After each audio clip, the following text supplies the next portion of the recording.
Bernadette, and this is the virtual call of the week from Monash Tech Talks. And what an event we have for you. It's a veritable cornucopia of content for you to feast upon during your lunch hour. Now, this is the first Tech Talk of 2020, and it's called the Emerging Jobs and Future of Work, and it's brought to you by the Faculty of Information Technology at Monash University. As I said, I'm Bernadette Schwerdt, and we have got some of the finest minds in AI today, brought to you by Monash University. Now, they all work within the artificial intelligence sector, but there's a range of disciplines within AI, or as we're going to call it today is AI, and they all do different things. So we're going to talk to them about what they do, why they do it, how they got into it, and potentially how you could get into those fields as well. Just so you know, AI jobs are trending in the sense that LinkedIn has said that of the all the jobs that are being posted, the top 3 are in AI. And interestingly, those jobs are things like artificial intelligence specialist, a robotics engineer, and also a data scientist. And for those of you interested in the financial side of AI, the base salary is around about $146,000. So if money interests you or motivates you, it's a great sector to get into. But as you'll hear, it's not the people I'm interested in and talking to today didn't necessarily get into it for the money. They get into it because they had a passion. And you might be thinking, well, what's AI got to do with me? You know, and the reality is we are all touched by AI in some way. So if you use Google, you use YouTube or Uber, you're all being exposed to AI technologies, and you may not know. But I'll leave my guests to talk to you about how that's actually happening. Now, before we begin, I just want to make sure everyone can hear me, because some of the times on tech situations, you know, the tech drops out. And so what I'd like you to do is if you could just type into your Q&A box what you're having for lunch or what you are planning on having for lunch. And because we've got people from all over the world coming in this afternoon, it could be anything. So that's what we'll be hearing from. People have a veggie burger, yum, thank you, Helen. And leftover fried rice, excellent stir fry. Well, some amazing lunches coming up here, toast. So we're all working from home, so we're able to get a lot more lunch variation than what we might normally. So in terms of housekeeping, now, we're probably all doing a lot more of it, aren't we? Because we're home. And in fact, whenever I hear the word housekeeping, I'm always reminded me of that famous actress, you know, the Hungarian actress, Zsa Zsa Gabor. Now, she was married 9 times. I don't know if you know that. But she said, I'm a very, very good housekeeper. When I marry a man, I keep his house. So thank you, Zsa Zsa, for that contribution. But in terms of housekeeping, a couple of things to keep in mind is that we'll start now. We'll have at 1:10, we'll open up the Q&A for everybody to talk to our guests. So I'll be speaking to our guests for about 40 minutes. There is a Q&A chat box there on your screen, so please type in your questions there. You are muted. We cannot see you. So you are free to go about your business. I'll tell you a quick story. I was reading the paper on the weekend. Monica Dux, I don't know if you know her, she's a journalist with The Age. And she was saying she's a little bit new to Zoom, and she was interviewing this famous author, and she didn't realise that the screen that she was looking at of herself was actually a video. She thought it was a mirror. So she started to do some personal grooming while she was talking to this famous author. And I think a little bit of her soul died that day when she realised what had actually happened. So in terms of the questions, I'll try to get to them all. If we don't, we will definitely answer those questions that you might have offline by some resources that we'll be sharing with you after this event. So in terms of this event, it is being recorded, and we're going to be repurposing that as a podcast and video on demand. This is just one of 6 events that are being held by Monash Tech Talks. And there'll be another one next Wednesday at the same time with yours truly as the host, and 4 more after that. If there are any tech issues that you're having, we have a tech team on hand, and they'll be able to give you some assistance. So just type into your chat box the tech issue that you're having. So in terms of after the event, like I said, there'll be some information shared with you. But let's kick off now. You might be thinking, why am I the host? What am I doing here? Why have Monash Tech Talks asked me to talk and introduce these wonderful guests and facilitate the conversation? Well, in a nutshell, I wrote 2 books over the last 4 years, and my background being in marketing and global brands, you know, with Amex and Apple, I was in online marketing, and I had my own business as the Australian School of Copywriting, and I was really interested in online marketing. So I thought, well, why don't I find out who's doing it really well? So I went out and interviewed all these amazing entrepreneurs in online business, and that series of interviews became a TV show for Fairfax TV, but then it actually became a book. So shameless plug number one is that was my first book, and those interviews went so well that the Wiley Publishing asked me to write a second book, like an update, a few years later, called this one. And this is where it all began for me, because when I was interviewing these amazing entrepreneurs in the startup world, what I discovered was that there was a blueprint for how to start a startup, and like a really scalable startup. And I got this checklist, not ever thinking I'll have my own startup. And then an old colleague of mine who's a software engineer got in touch, and he said, look, I've developed this amazing piece of software and I'd like you to be my CEO. So when I looked at the software, it kind of ticked all the boxes that I'd already sort of predetermined were the essence of a great startup. And so I said, yes, let's do it. And so we've created a machine learning business. And what we do in a real quick essence is we create synthetic data when there is none, which trains the model. So take like a power company, for example, they have to take photographs of their power poles to inspect them, and they have to do that manually. And they look at 2 million photos manually, and it becomes really time consuming and costly. So what we do is we enable that 9 months period that it might take to look at all those photos. We can use machine learning and create synthetic data, so we can train the model to assess those photos more quickly, and we can do it in 1 week, and take something that might cost $40 million down to a couple of $100,000. So we're in the business of creating data where there is none. So that's kind of my sweet spot in machine learning.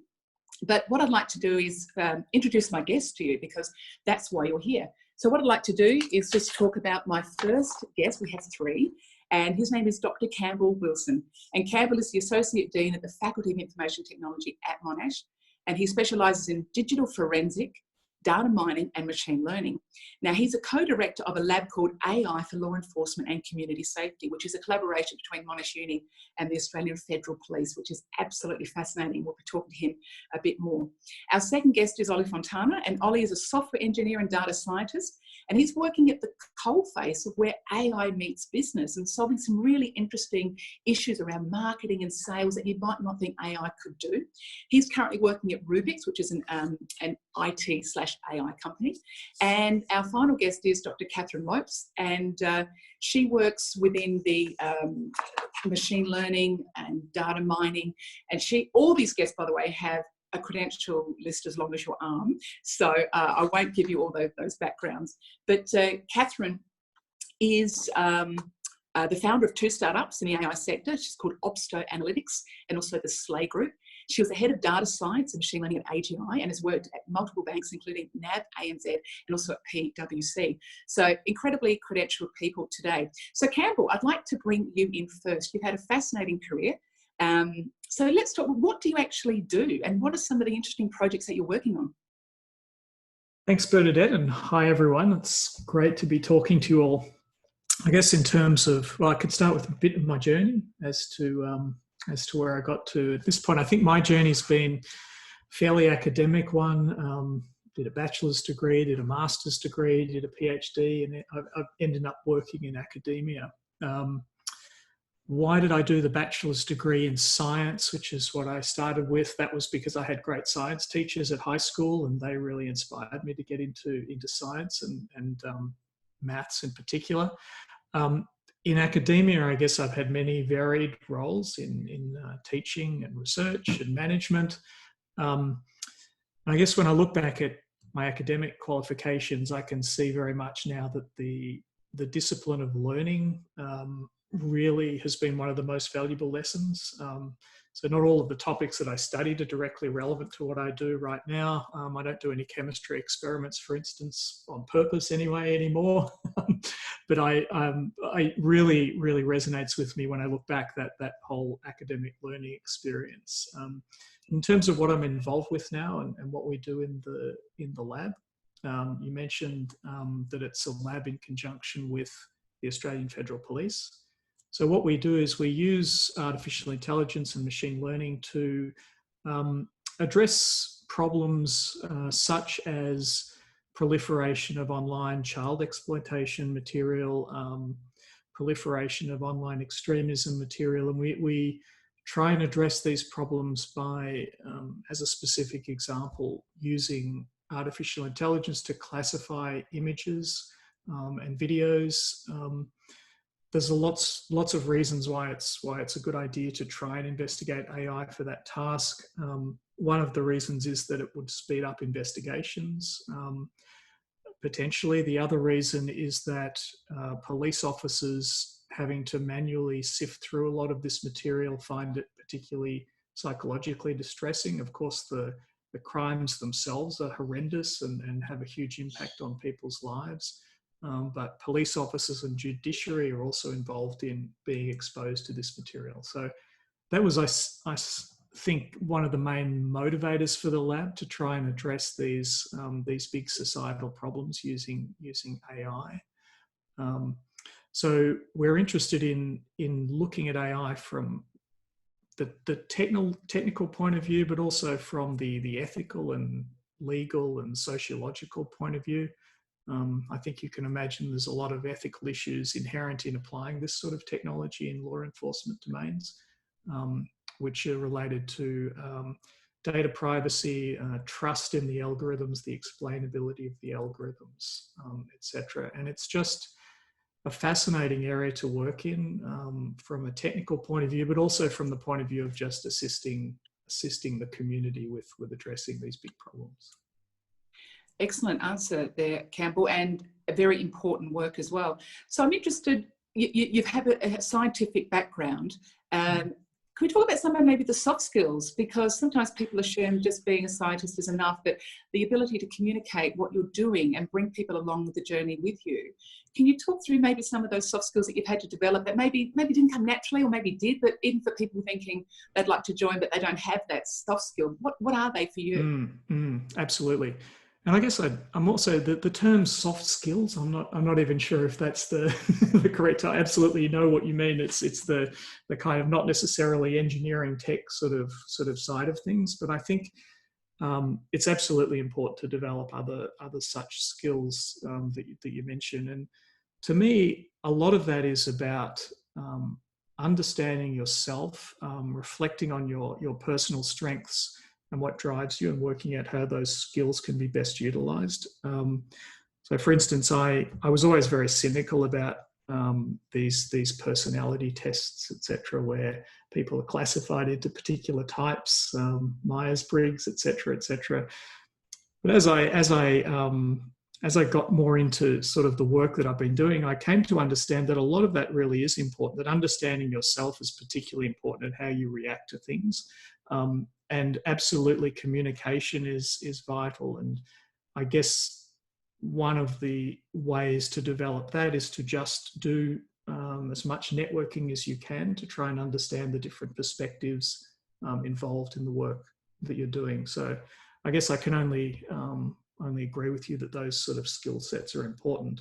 And it's been for me quite an organic sort of development of those. A lot of that has happened through teaching. A lot of it has been happening through meetings with industry partners, definitely with my law enforcement colleagues, and understanding the broad stakeholder base that they work with has really been important as well. So it's been a fairly organic development. Yes. Campbell, I would like to bring in Dr. Catherine Lopes now, and she can also talk to the same topic. But Catherine, I saw you give a speech, and as a data scientist, it said in the speech that Harvard Review, or Business Review, is called data scientist, the sexiest job of the 21st century. So I'm just wondering what you feel about that, and did you ever think that data science would become so sexy? That's really, really interesting. Actually, before the day I got my job title changed to data scientist. Actually, my job title was analytical engineer, right? And so it's a data scientist. This Harvard Review, and it came out and it became really popular. Then we got to retitle, and so it's like I had a joke with my husband. Said, "Look, I got that suddenly. I'm still doing what I'm doing, but I got a second job in the 20th century." And I think it's a way of how you say it. And so that's a different people interpret it differently. And but this is a really, I think this is something where it has never been on the market. And then a lot of exploration, a lot of scientific method, which is a foundation. There's still, many scientific research and also practical software engineer approach. They are the same. But however, it is sexy because, that I think the way of you can, try different things and then started to apply to different application, different domain. Well, that is, something new, and the people think that's cool. Well, let's talk about what data science so is. I think I still love it. And but sorry. What's your definition of data science? So people listening might be thinking, I have no idea what a data scientist does. In a nutshell, what does a data scientist do and what kind of skills are involved? Well, data science is a multidisciplinary field, which is you can hear multiple, like if you ask 100 people, you get 100 different definitions. And in my mind, in my opinion, it's basically, and you understand the data and with a specific, with a scientific method and applying the engineering discipline, solve a business problem and then bring the value, use whatever you delivered. So that's where involve multidisciplinary skills. That's why I said unicorn. You may heard this term called unicorn, and it's really hard to achieve from with giving over. I have to go through each of these skill sets over the years in order to train yourself become a unicorn. I still am not, but I'm still working hard on to get one, become one. But I know that it's a team sport. That's why actually I think what you watched is a talk I gave that I said that is actually widely regarded and across the domain now, and everybody, most people realize this is a team sport. And so, Catherine, you're working on some of the COVID work, which is quite interesting. And we're actually going to be talking next week about COVID and organisational resilience on one of these tech talks. But just in a nutshell, what role is AI and data science and machine learning playing in COVID and the fight, to find a cure?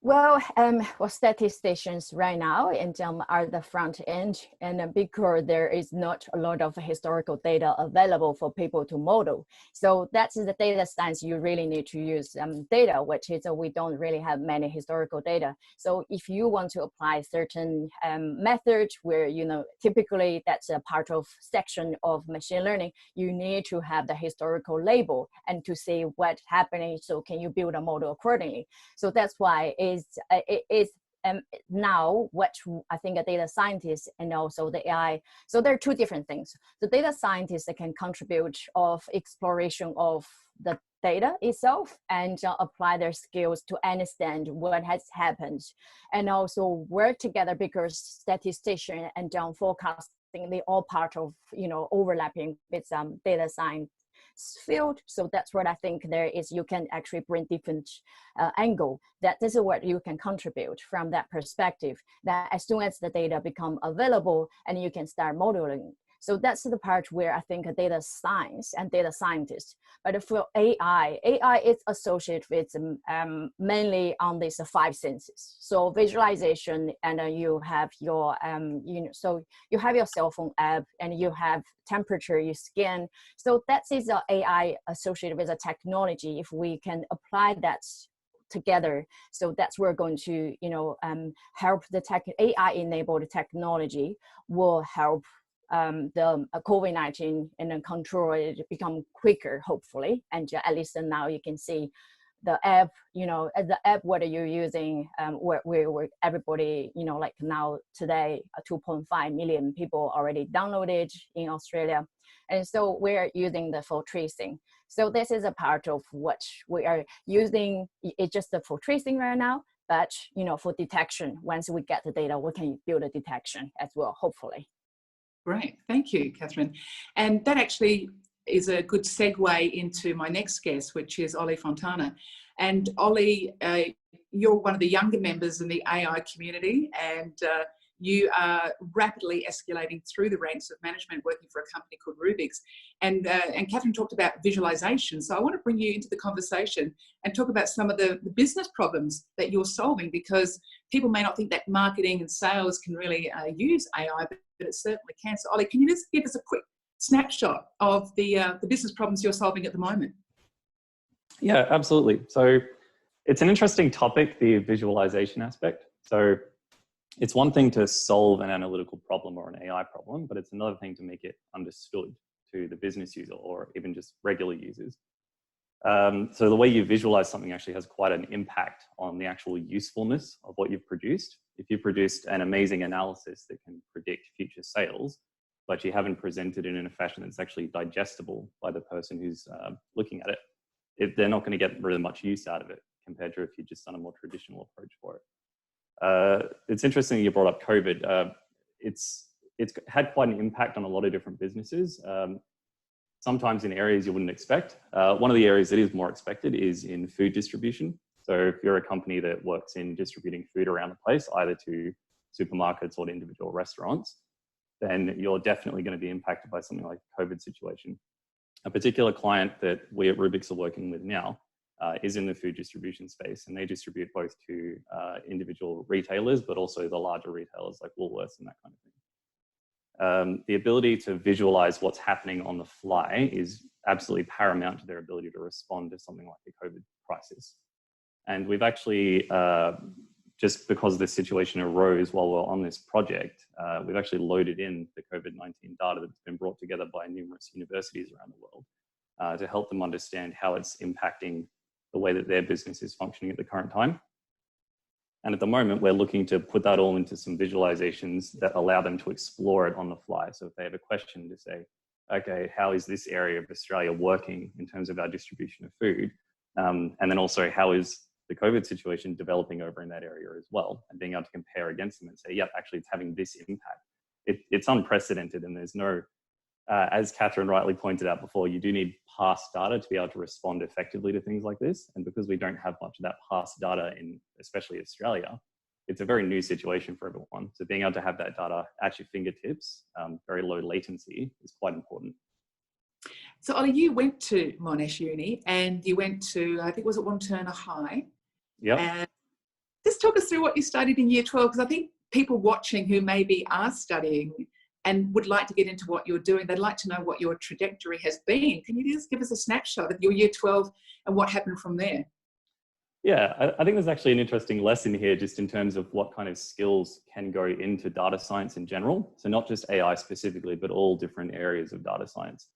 So when I was in high school, the main subjects I had in year 12 were biology, physics, the two heavy math subjects, methods and specialists. And I think I did psychology as well. So I had a bit of a spread across. The reason I picked those subjects is I knew I wanted to work with computers, and I figured I'd go into the software development area. Main reason there being I like sort of solving problems and building things, and software engineering is a perfect way to do that kind of thing. Of course, back when I studied, even though I'm fairly young in the grand scheme of things, IT hasn't been as developed as a course in high schools as yet. So at the time, we didn't have a year 12 equivalent for IT in the high school I went to. So I just picked the math subjects, and then I thought biology is interesting. That's quite fun to do. Psychology, why not? When I went to Monash and studied computer science, I was particularly interested in that course because of the industry experience you get being in Monash. So there's an actual internship program as built into the actual course itself. So being able to go out to a business and work with them for a period of 6 months to sort of get an idea of how the industry works. All the way up until that point where I did that internship, I was still thinking I would end up being a software engineer. But as it happens, when I joined this internship, it was at PwC, and I joined the analytics team. They were looking for someone with more of a programming kind of background to help support their more statistical minded individuals in the team. Because there are a lot of different skill sets that can be put towards data science that are very valuable, and they were kind of lacking that sort of scripting capability.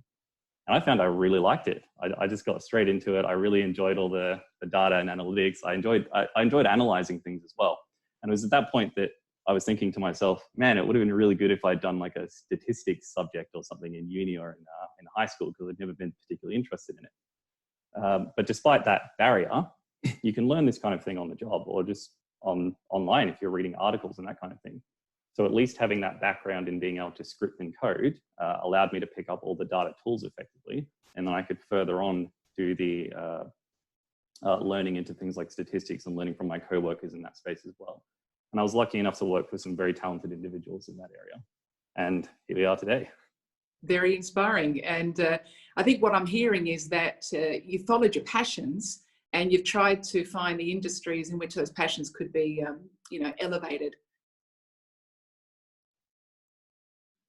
That's absolutely right. Yep. So when it comes to what you're passionate about, I think everyone will have experienced this who's already in the workforce. You never quite know what you're going to end up in. And again, the thing that really was driving me forward is I just like solving problems and kind of building things. And I thought software engineering would be that. But then it turns out data science as a whole has so many different disciplines that are exactly the same thing.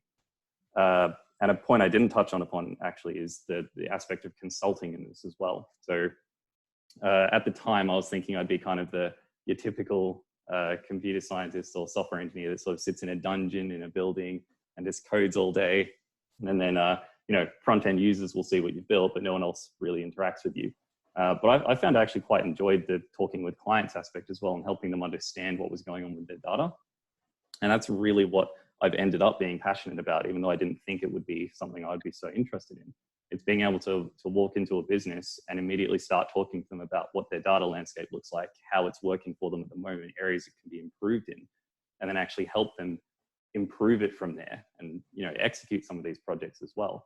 And it can be anything from predictive analytics to data pipelines to help them get things from A to B better, business intelligence for visualizing things, or even just purely advising on their data strategy. But it's that aspect of helping and getting very involved that I enjoy the most.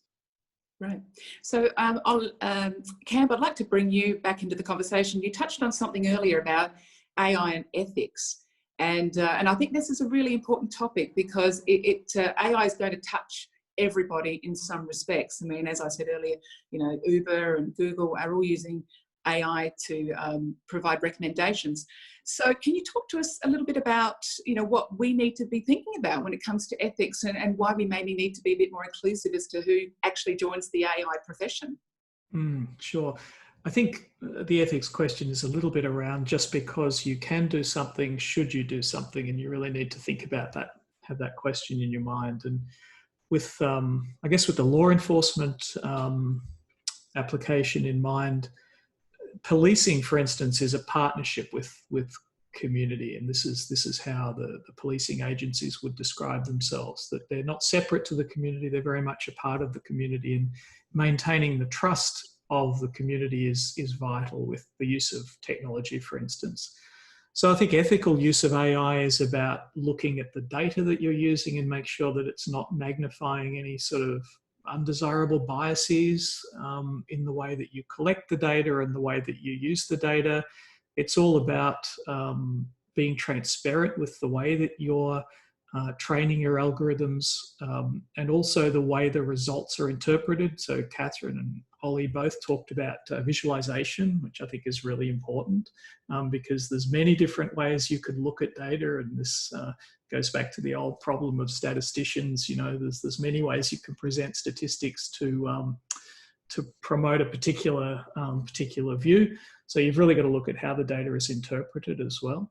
And I think it also points to the need for interdisciplinary expertise in the development of these technologies. And I think Catherine touched on that earlier, that it's not just about the tech people getting involved in AI, it's also about anyone who's involved in the broader context of its application, whether that's sociology, lawyers, business people, etc. It's sort of a whole of community involvement, I think, that we need ultimately to make sure this technology is kept ethical. Campbell, I heard about a situation through my tech CTO, who's a software engineer, and he was working on a project which I think really speaks to what ethics is about and why we have to be interested, because he was talking about a project where this team of engineers were creating a sensor around soap dispensers in bathrooms. And in order for the soap to be dispensed, you put your hands under it, and of course it registered that there's a hand there, so the soap comes out. But when a man from Nigeria put his hands under the soap dispenser, it didn't register as a hand because of the black and the different colour of the skin.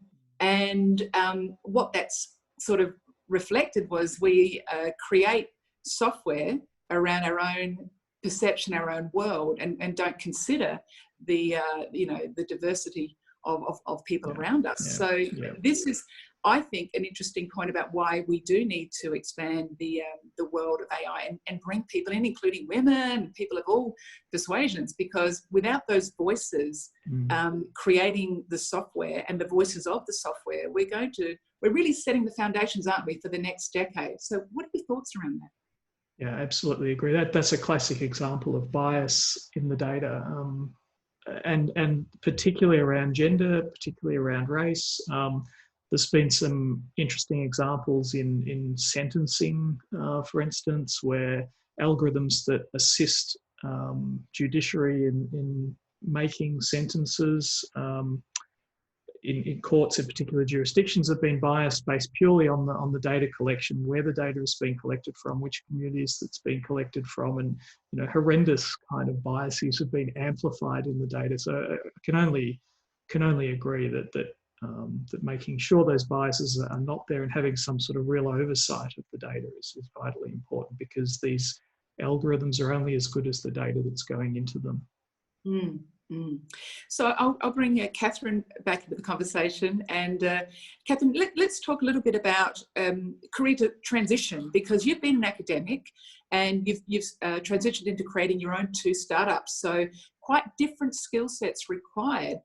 What have you learned along that journey? What have you had to learn that you didn't think you'd have to about running a startup? Well, I for whoever is listening, and this is not a short journey. This is over 22 years, and I learned so many lessons. It's not who I was academic and then transferred to start my startup. So I think what have been juggling between academic and then to industry. Even between I was working while I was studying as well, so that's multiple times. So I tried and then I came back to academic and then went to industry. So the motivation for me was I really thirsty for learning, and where I found a lot of problem in industry I couldn't solve, and I want to get it. I want to solve the problem. And the more I try, I realize that system, I need a lot of foundation, which is I can acquire through, I did my PhD, and I did my PhD in data mining and forecasting. Then I applied, and I noticed that when I was doing the fraud analytics and actually a lot of graph theory based algorithm is very useful. But I didn't really have that knowledge. And then I started further. Then from there, and I realized, okay, I was trying to do another, from the detection, look at people's motion and the AI, and then say, look, I have to do things. So it's always, I think it's a loop where you find what you're lacking, what your interest, and then you move to, academic. And so I think it is not an easy journey.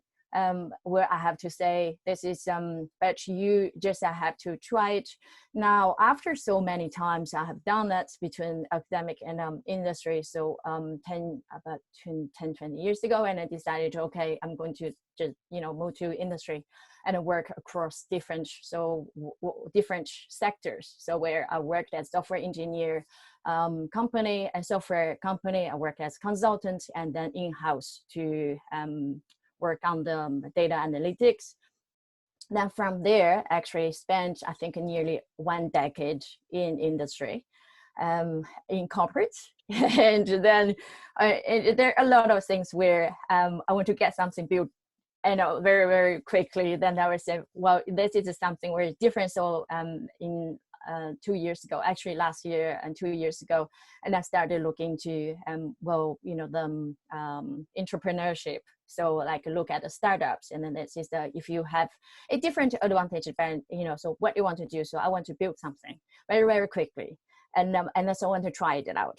So that's the reason actually I moved from academic to industry, and then from industry, actually now I'm trying to, build trying another on the journey of, set up a startup. And this is completely different thing for me. I would say it's not an easy journey, but I'm still enjoying try something new. However, you do, what I want to say is I do have the core skills, which I want to, bring into the business, no matter where I want to work and which domain. So that's which, I think you got to find your passion. It's just where you apply to. Good. So in terms of some of the questions coming through, one of the ones is coming through, do you feel, and this is to Ollie, do you feel you have the skills now to do your job in the future? And how do you keep up with changing technologies? Yeah, at any one time, it's very hard to tell exactly where the skill sets of the data science professions are actually going to go. I don't feel that at this exact moment, I have all the skills required to do my same job in 10 years, say. But what I do have is the foundational skills and the comfortability with learning more to be able to actually jump on whatever new technologies and new skills are needed in order to do this.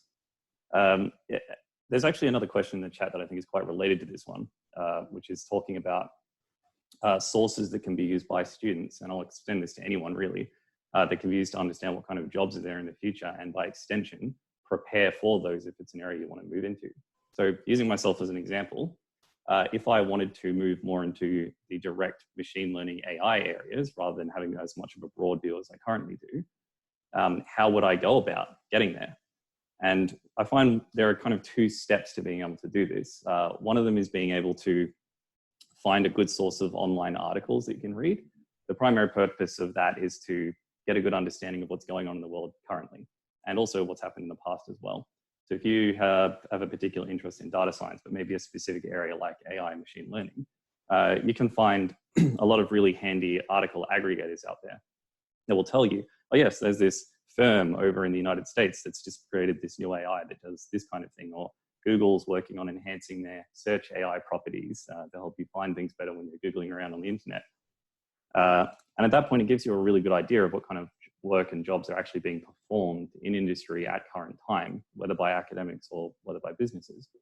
The next step is to pick one of those things and set yourself a little goal with it. So if you are interested in the AI space, it's just about going, well, what are the kind of things you need to do to be able to do that? One of them is you need to be able to maybe code a little bit to actually set your AI up. Maybe you need a good data source, something like that. You can set yourself a goal, something simple to begin with, that you just say, by the end of this week, I'd like to be able to load some simple data into this really basic AI and get even half decent result on a prediction.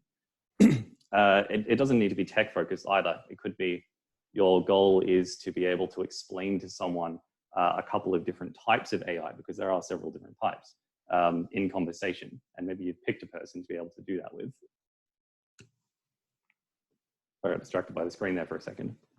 So being able to set yourself a little task like that is very important, because it will actually give you the drive to sit down and start doing it. You're not going to learn much. You'll be able to move into an industry if you don't sort of play around with it a little bit first.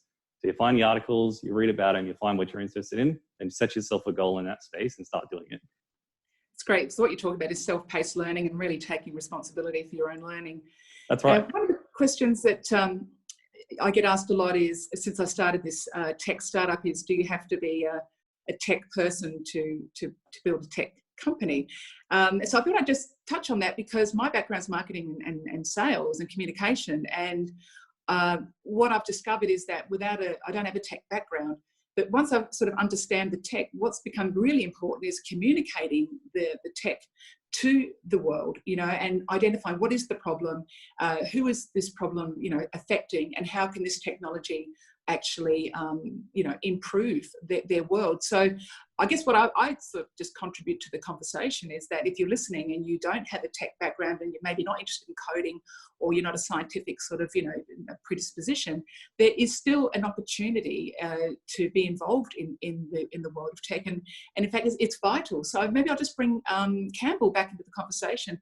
Campbell, what are your thoughts around, do you have to be techie to be a tech, or You know, what sort of questions are you getting from your students about how they're, you know, merging into the workforce? Yeah, great questions. I think the answer is no, you don't have to be a techie. And there's plenty of evidence around, if you look at data scientists currently working in the field and you look at the varied backgrounds that people have come from. So absolutely not. Yeah, and as Ollie said, there's plenty of great sources on the internet to enable you to get some kind of core skills. I think what's really important is, and we've touched on it already, I think, is to understand your own motivations, and perhaps to think about, if someone was to ask you, you know, 5 years down the track, what do you do, to have an answer to that that doesn't involve necessarily a job title. So rather than saying, you know, well, what I do is I'm a data scientist at company X, have an answer that says, I don't know, I'm contributing to a sustainable future by analysing patterns of data of renewable energy or something like this. So to have some application in mind as well as the skill set, that, because you'll need something to drive you, I believe, in a lot of this. But absolutely, you don't necessarily need the tech skills from the outset. So, Campbell, in terms of the future for you and your work with the Australian Federal Police, where do you see that going?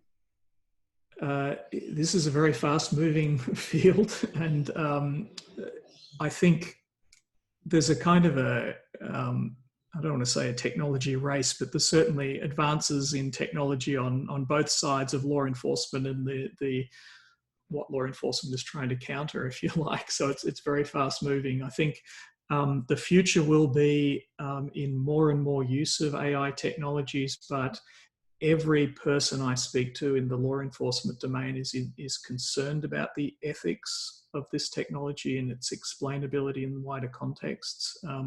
I was just on a meeting this morning. It was actually 1 a.m. to 5 a.m. this morning. This is the great advantage of working internationally with European partners in policing and American partners in policing, discussing exactly these sorts of things, what the future of this technology is. And it's really not as much about the tech as it is about the ethics and the community trust in this technology. And I see that's going to be a huge part of the future. We're seeing things like facial recognition and social credit come up. Yeah. And what are your thoughts around that? And is it something that we need to protect against? Or even explain how facial recognition is being used. Are there some examples that you can share with us as to how that's being used right now? Well, I mean, facial recognition, people are using it all the time in their phones to unlock their phones. I mean, there's all sorts of innocuous applications that it's being used for. And I find one of the really interesting things about technology in general is that there's often a kind of a resistance at the start with a lot of technologies because people don't quite understand how it works and where it's going. But then there's some sort of creeping acceptance that just happens and people start just integrating it into their daily lives. I mean, I've got devices in my house. There's one sitting next to me that's listening to everything I say, right? Google Home type devices. If you said to people 10 years ago, would you accept that in your house? Some device that's sitting there listening to everything you say, all the conversations in your house, sending it to a tech company in the US, who will then decide, it's up to them, what they do with it. People would say, are you kidding me? That's insane. But our lives change with the technology. So there's this kind of creeping acceptance. So I think it's up to us as leaders and anyone who wants to join the field to be mindful of making sure that we're on top of the ethics. Again, I keep coming back to the same point of this sort of tech. So I'll bring Ollie back. Ollie, you're 25 years old. You're emerging leader in this field. What are you seeing amongst your peers, in terms of acceptance of data being used to shape our preferences and our purchases? What are you thinking around that and what you're seeing from your generation? Ethics is a very hot topic in the data science realm. So Catherine and Campbell have already mentioned a few of the areas that ethics actually does play into what they do. But it affects almost every single side of data science. Some people, for example, are uncomfortable with being suggested items in a marketplace. So if you're using Netflix, for example, or Amazon, it will suggest to you items based on your previous purchases. And they've moved on currently to actually using AI to perform these analyses and figure out what you might want to purchase alongside your other items. Some people find that extremely invasive. But on the other hand, some people are completely comfortable with these ideas. Exactly the same as what Campbell was mentioning before. The idea of having a little listening device in your house that's able to record what you're saying and use it to improve its own technologies has come up multiple times in news stories because people didn't realize it was happening. It's all written down in the terms and conditions when you buy one of these devices, that it will listen to you and then use what it's listened to, regardless of whether you were talking to it, to help improve its algorithms. So by very nature, when a new technology comes out like this, it doesn't have rules around it.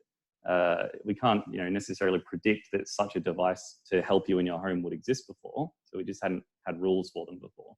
But now that some of these situations have popped up, people have been working around the clock to actually go, well, what are the legal ramifications of doing this? Do we need to present this more front forward to the users to make sure they know how the data is being used? Are there restrictions on how that data is used? One of the big problems actually was with, I think it was Alexa, Amazon's Alexa. They were using voice clips from just general conversations around them to improve the technology. Sounds fine at the outset. But data engineers that were working on this had access to those voice clips in order to help train the models. And they were able to just listen to them, any private conversation that was going on. Not able to link it back to an individual, but it is still quite an invasion of privacy to have a conversation that you thought was private just be readily available to a number of people working on this software. So there are now laws being sort of worked on to help try and curtail some of this activity. It's just important to consider that this has happened with all technologies that have happened in the past as well, not just strictly data related ones. The internet itself is a very good example, being one of the most critical changes to the way we all work and live since the 1990s. The internet enabled people to access each other from all over the world, and also in such a dense environment that it's very difficult to pinpoint any one thing that's going on in there. Exactly. And it enables a lot of very interesting things. For example, drug dealing actually very commonly occurs through the internet nowadays. Don't ask me how I know that. But you can get people connecting up with each other through what's referred to as the dark web, which is just a part of the web that's not indexed by places like Google. It's just very hard to track what's going on in there because a very large amount of activity is occurring there, and being able to actually search through it is very challenging. So what can you do about that? How do you actually put in laws to prevent that kind of thing? It's a rolling, a movable feast, isn't it? That's right. So my point here isn't that I've got the answers for you, because I don't, but it is very interesting to think about, and it's something that should be very heavily considered when performing any kind of new technology like this. Exactly, and we're right in the middle of it. I've got some questions coming through from a few people. Let's see this one. What are the key differences between big data, data scientists, and business analytics? Who would like to take that question? I'm happy to jump on that one, but can you repeat the question for me? Sure. What are the key differences between big data, data scientists, and business analytics? All right. So the word data science in that is the hard part to answer. So data science is a really broad topic, and you're going to have a different answer depending on which data scientists you actually talk to. But you can more or less consider data science to be kind of the top level sort of descriptor for a number of different disciplines. Business analytics is one of those disciplines. The business analytics or business intelligence is the ability to analyze business data and help the business know what to do next based on that information. So that might be displaying it to them, which is referred to as business intelligence. So visuals, charts, that kind of thing, making it accessible to them so they can make their decisions more effectively. Or it might be trying to predict sales over a period of time, which would be more business analytics kind of side of things. They're all more or less under the realm of data scientists, just by the nature of how the term sort of evolved. What was the third item on there? Business analytics and data scientist and big data. Big data, that's the one. Big data, that's kind of a made-up term. It just means a lot of data. The way you handle it matters a lot depending on how much of it you've got and the particular area you're working in. If you're the kind of person who's very comfortable working with an Excel, then to you, big data is going to be something in the vicinity of 100,000 rows of data or up to 1 million, because that's the limit that Excel can handle. But if you use other tools that are more suited towards working with larger data sets, then you can comfortably manage data sets in the billions of rows, and it not really have much in the way of a performance loss. But the term big data just means that you're working with such vast quantities of data that it's not feasible for a human being to manually go through it. And really, you hit that cap very rapidly. You know, I'm not going to sit there and go through 100,000 data points, let alone a billion of them. So the big data is just a very good descriptor for a problem space that's challenging because of the quantity of information that's present there, where you need technology to assist you. Great. You should go into lecturing there, Ollie. You're a very good explainer. Thanks. I might just throw this question to Catherine. It's around healthcare, and where do you see AI and data science heading in healthcare and medicine in the future? And the reason I'm suggesting that to Catherine is you worked at AAMI, and also within the banking sector. So there's that sort of crossover between insurance and healthcare. What are your thoughts on that, Catherine? Well, healthcare is a really big field, and where I personally worked on, and was at in US, we worked on with local government in the state level for the Medicaid program and the fraud detection level, and so the healthcare, you a lot of different rules and where system and people are building the system. However, that's it many years ago, and it's still the things going on. So healthcare now, you're talking about the data science and AI. So healthcare, I think for the first time, I think over the last 20 years, I have been in this field, and you hear this, give me the data and do the testing. So then show me the evidence. And so that is the first thing where I think this pandemic has brought people's attention across everywhere, and realize that we really need to put a lot of effort and more into the healthcare, from the government level and from the hospital level, and also from what AI can do. Or what data science can do. So there are a lot of applications in the hospital system actually already. And even, for example, there is, the chemical detection, and the level of, you use AI and to detect the chemical concentration, and then you put an alert monitoring system. So I think what there is just a numerous use cases happen in healthcare. However, and what I want to make a call out for this is for data scientists and everyone working this, and then that matter even related to healthcare, but if we relate to the healthcare, we should learn from the healthcare professionals. And so we have a checklist. We are referred to what Campbell is talking about and Ollie is talking about, is the AI ethics, or the technology data ethics. And we really need to make sure how we're going to use the data and to build the system. Is it tested enough? Is it, is it accurate? And can people actually, the practitioners or the decision makers, can make use of the decision, what the data has been telling us? And are we, taking the action, the system software, can you turn it off straight away? So I think that is we're going to say so many applications in healthcare, and I think we really, that is going to be a big injection from all different perspectives. So Catherine, you and I were talking offline a few days ago about the COVID app, and I know that you've downloaded it. We've had a couple of questions come through as to what you think about that and the usage of it. What are your thoughts around how it's going to be used?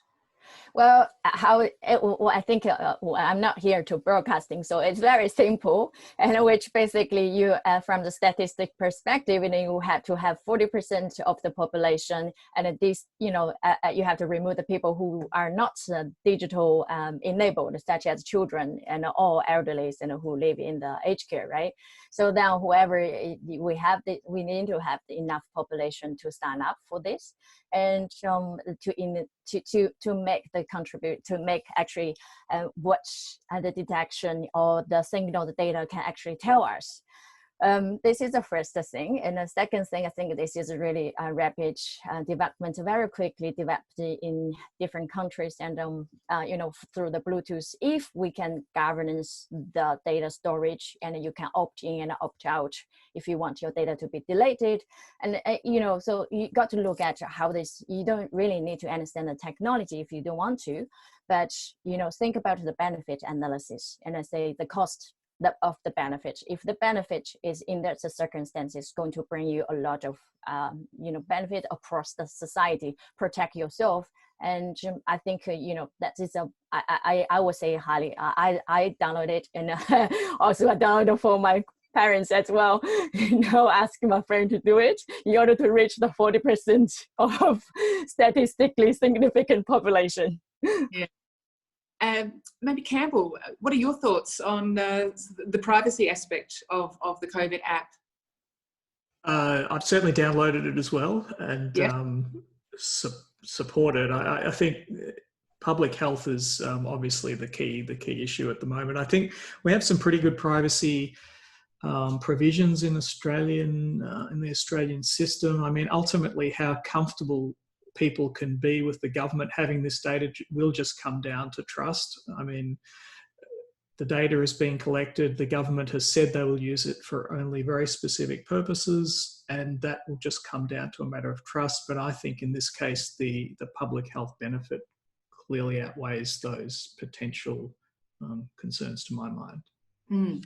And I should say that there have been people who have looked at the app. The source code hasn't been released yet. The source code will be released apparently very soon, which will give developers, which I think is really good for transparency. Developers can clearly look at how that data is being transmitted and stored, etc. Campbell, another question for you. My background is largely in computer science and mathematics, with very little industry experience, but a growing interest in machine learning and data science. What are some of the top areas industry research and data science is currently focusing on? So what are the top areas of industry research? And definitely Catherine could probably speak to this as well. So in terms of industry research, I mean, obviously there's huge applications in what we call fintech, financial technology and business analysis. That's always been very strong. Catherine's done a lot of work in that area, for instance. I think we've mentioned the health industry is from many aspects. It's huge, not just from health record management, but from analyzing the huge amounts of data that health devices are now generating. I would also say scientific industry research. So there's a lot of instrumentation in the sciences and the engineering professions, which are generating huge streams of data that the practitioners are not quite sure what to do with and what potential advantage they actually have in all this data. So I think data scientists can make a huge impact in all sorts of fields. But maybe Catherine wanted to add to some of that. Yes, Catherine, please come on in. There are two different directions. One is in the research. I happen to be, I call myself recovered academic, and I still follow, and I have never stopped looking at research papers, and even after 10 years, I'm still working in industry. So yeah, and great. So that is a lot in deep learning. Certainly, there are a lot of research is going on, which is the deep learning has been, so closely related, associated with the deployment in industry. So that is the one thing I think a bridge in the between. And the other part is that we used to be part of the semi-supervised learning and reinforced learning as well. So it's a part of the machine learning if you want to deep dive into certain area, and that is going to solve the problem. For example, it's related to the startup you are working in, and you have to generate the historical data and all with the labeling. So that is the two things where if you talk about data science area, but the other things where I think now, given that people realize that the AI ethics or data ethics or the decision making, so you're going to see there's another research area in the ethics of how we're going to detect the bias, and if the bias is a dependency, are there any dependency for the bias or ethics related to a certain region, is a certain culture, or how you're going to define it from humanity, and also define it technically. So this is the three different things I think where I have came across in the last 1 year, and has been heavily, there are a lot of investments in there, and not in terms of money, but rather in terms of associated between industry and the research. Well, ladies and gentlemen, we are coming to the end of our lunchtime talk, our tech talk from Monash University. So on behalf of my guests, I'd like to thank Catherine and Campbell and Ollie and the team from the Information Technology faculty. We will be back next week, Wednesday, same time, with a talk about COVID and organisational resilience. So you can register for that, but the team will be sending you a bunch of resources so that you can explore these industries. Because a lot of the questions coming through that we didn't get the chance to answer are, how do you get a job here? What are the next steps? And we'll be able to cover those answers in the resources coming to you. So it's goodbye from me, and it's goodbye from my panelists. Have a great afternoon. Yes. And I also thank you from the Faculty of IT. Thank you very much on behalf of the Faculty of my pleasure. It's been a delight. Thanks, everybody. Thanks, everybody.